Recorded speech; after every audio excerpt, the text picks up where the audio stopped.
Olá. Promover reformas no país, como a da Previdência e a tributária, liderar o processo de privatizações, zerar o déficit fiscal e diminuir o desemprego que afeta mais de 12 milhões de brasileiros. Prioridades do governo do presidente Jair Bolsonaro e missões do ministro da Economia, Paulo Guedes. Primeiro-ministro a ser confirmado no governo, Guedes é mestre e doutor em economia pela Universidade de Chicago, nos Estados Unidos, e tem uma vasta experiência no setor financeiro. Obrigado pela entrevista, ministro. A antiga Previdência se exauriu financeiramente. É uma fábrica de privilégios.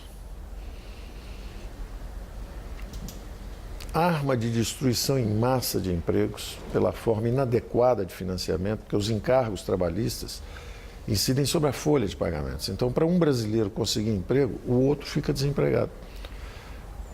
Os encargos chegam a dobrar o custo da mão de obra. É o imposto mais cruel que existe, que é sobre a mão de obra. Então, a geração de empregos fica completamente comprometida. De 96 milhões de brasileiros, que são a população economicamente ativa, são os brasileiros em idade de trabalhar, quase 100 milhões, 46 milhões não têm carteira de trabalho. Então, ela tem várias bombas de relógio a bordo. É um avião destinado a cair, com várias bombas de relógio a bordo. A primeira é a bomba demográfica. À medida que o país, a distribuição etária vai mudando, o Brasil vai tendo menos jovens, há uma condenação a esse sistema de repartição. Porque cada vez você tem menos jovens, cada vez mais idosos, e essa bomba está marcada para estourar. O Brasil tem apenas 11% de idosos e a Previdência já está às vésperas de um colapso financeiro. Então, essa bomba demográfica é a primeira grande ameaça.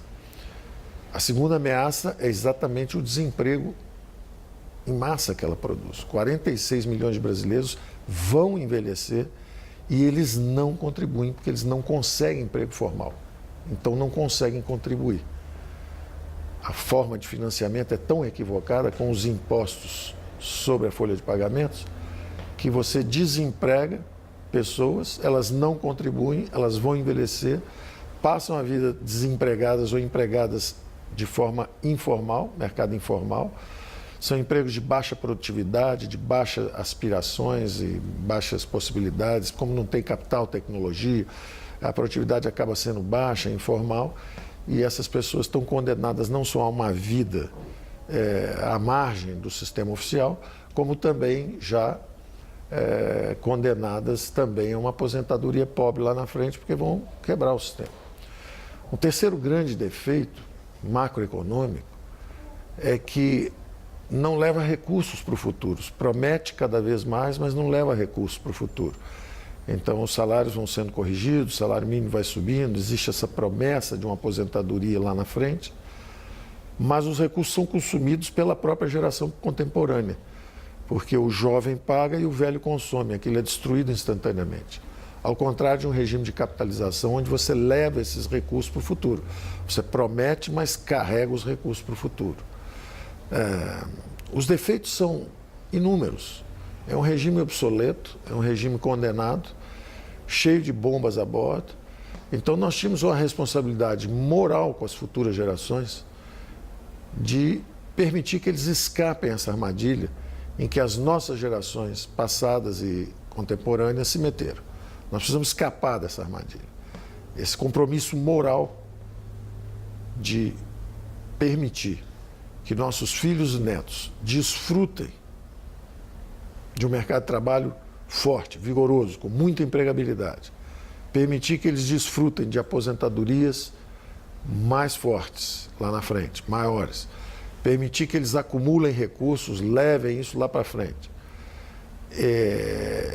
E mais do que isso ainda, permitir que se salve o sistema antigo, as obrigações antigas, os compromissos antigos. Então, a nova Previdência justamente reduz privilégios, reduz fraudes, reduz as desigualdades e começa esse movimento em direção a um novo regime para que não tenhamos as gerações futuras sofrendo dessa mesma ameaça financeira, além do problema moral. Então, o antigo regime tem o grande defeito de ser inviável financeiramente, a médio e longo prazo, está condenado, é um avião condenado a cair. Eu usei essa imagem várias vezes com o presidente Bolsonaro, dizendo: presidente, lá na frente, ou fazemos uma reforma dessa, ou esse avião cai com todo mundo a bordo. E o presidente teve a altura do desafio e disse: Paulo, estuda esses detalhes, mas lá na frente nós vamos cuidar disso, confie em mim.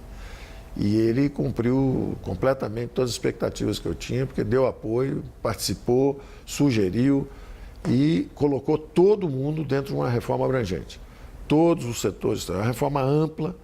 Estão os servidores civis, estão a população urbana, a população do campo, os militares dão sua cota de sacrifício também. Então, todos os brasileiros entraram na reforma e temos agora uma nova Previdência.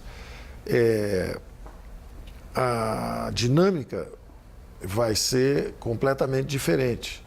À medida que se desenvolva isso, primeiro com essa dimensão econômica e financeira de garantir as aposentadorias de quem já está no sistema, que estariam ameaçadas.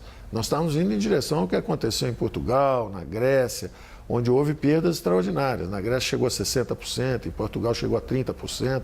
As pessoas perderam as suas garantias, as suas aposentadorias.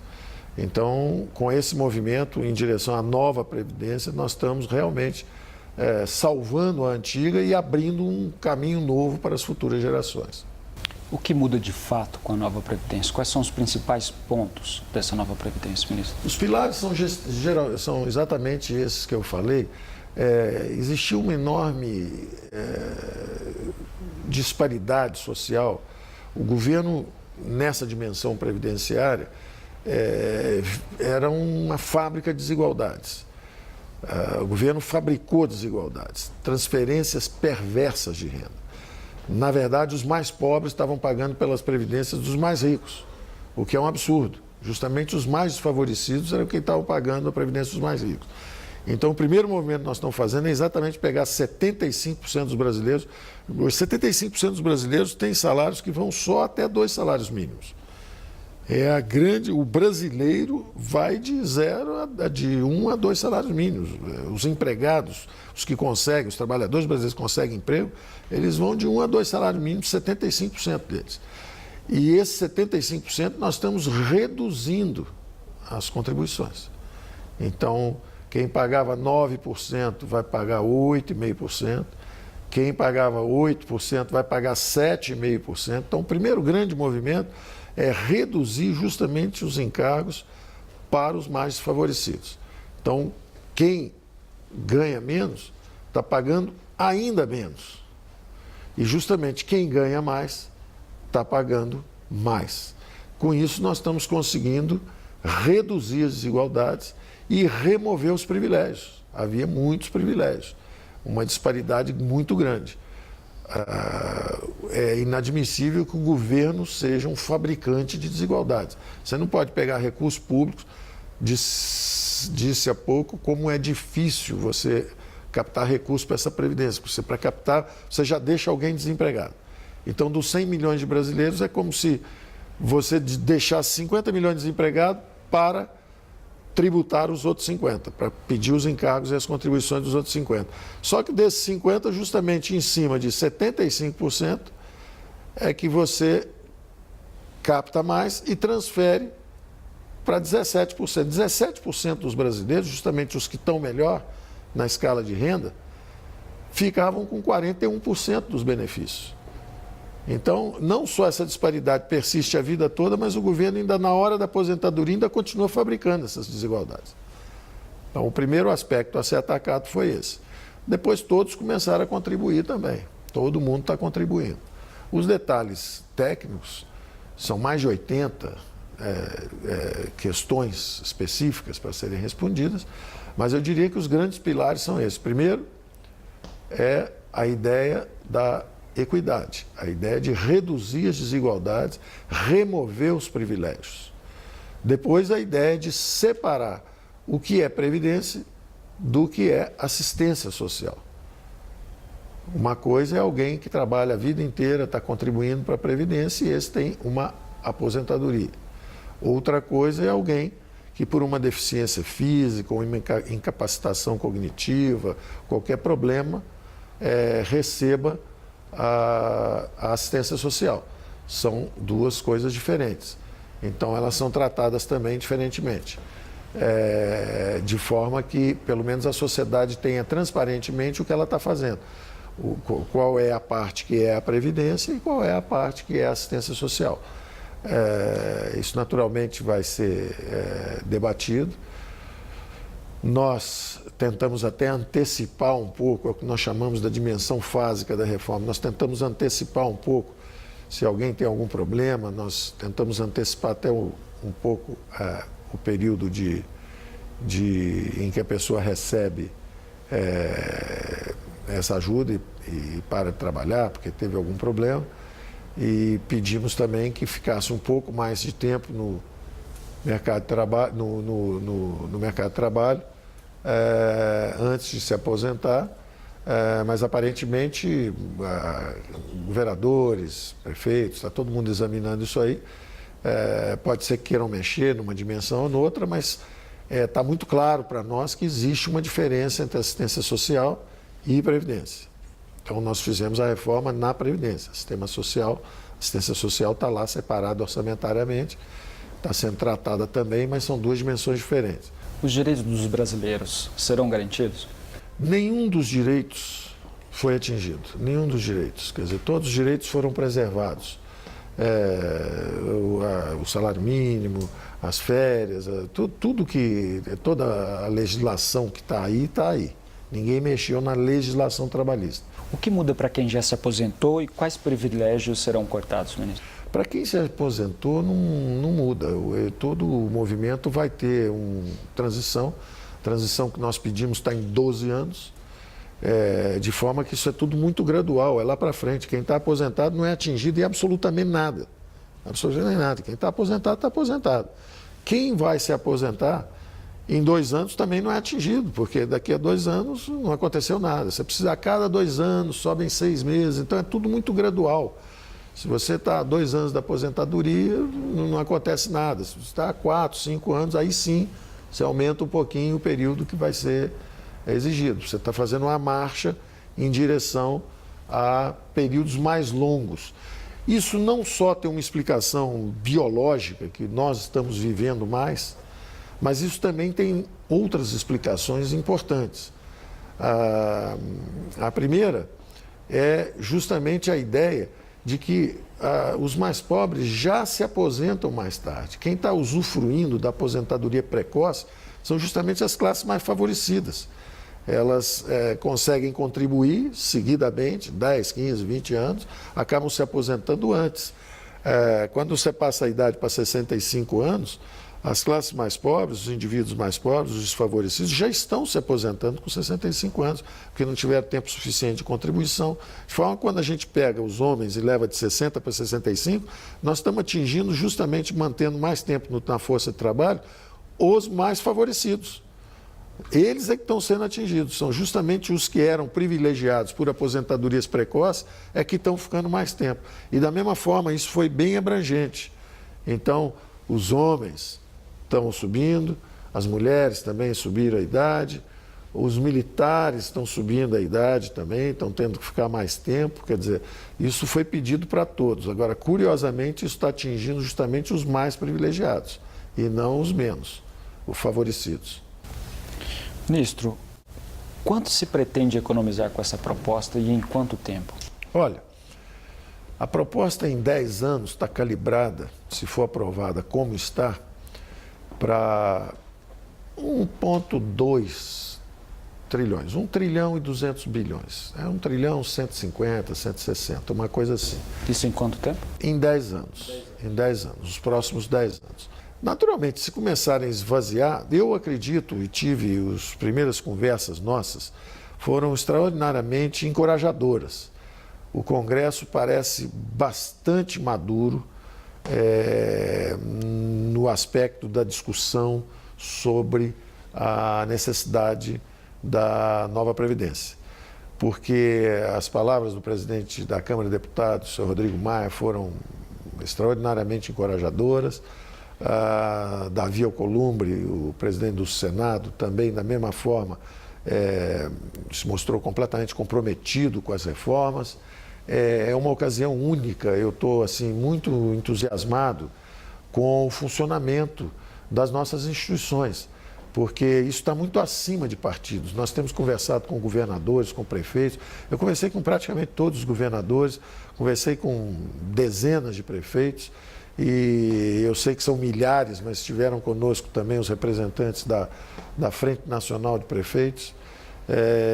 E a classe política percebeu que é incontornável a necessidade dessa reforma. As prefeituras estão com problemas, os governos estaduais estão com problema, o governo federal está com problema, e isso não é mais adiável. Nós estaríamos realmente sob ameaça de perdermos as aposentadorias que existem hoje.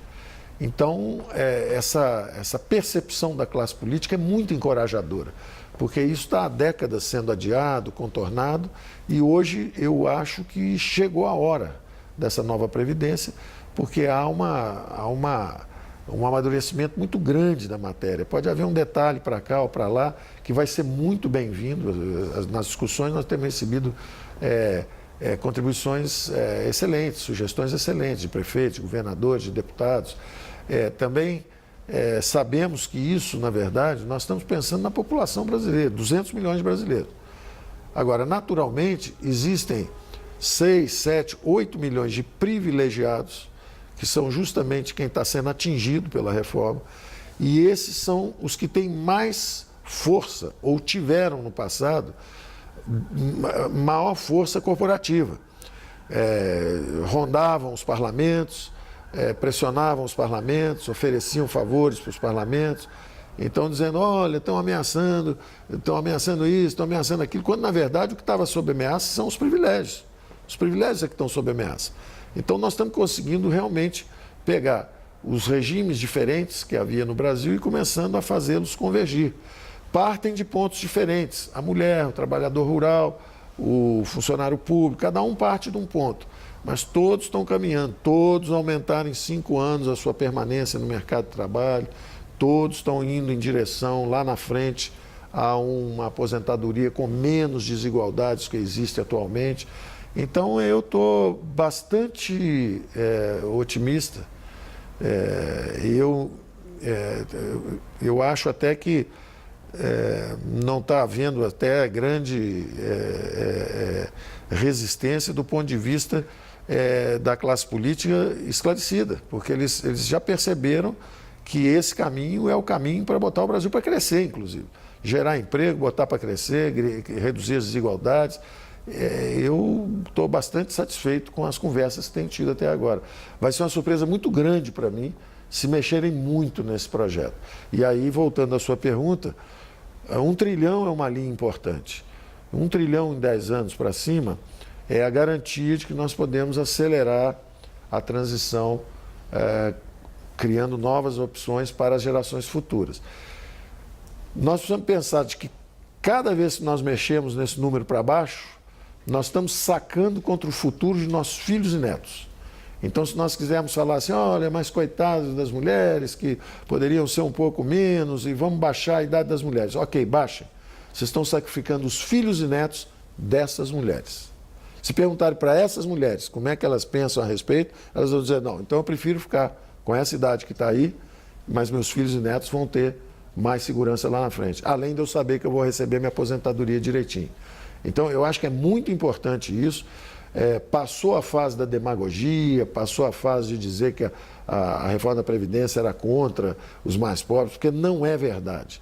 Ela remove privilégios, ela reduz desigualdades e, mais do que tudo, ela visa garantir não só as aposentadorias existentes hoje, mas também o emprego e as aposentadorias das gerações futuras.